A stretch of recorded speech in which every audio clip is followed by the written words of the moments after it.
Hey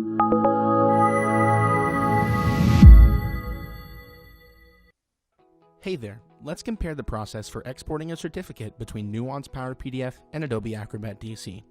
Starting off in Adobe, we'll go up to the Edit tab, and then go down to Preferences.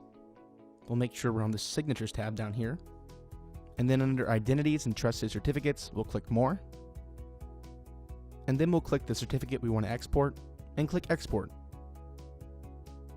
We're going to select to save the data to a file, and hit Next.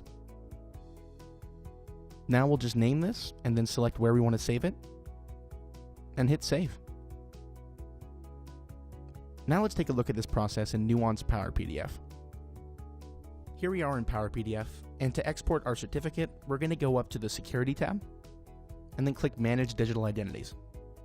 We'll just click the certificate we want, and then click Export Certificate.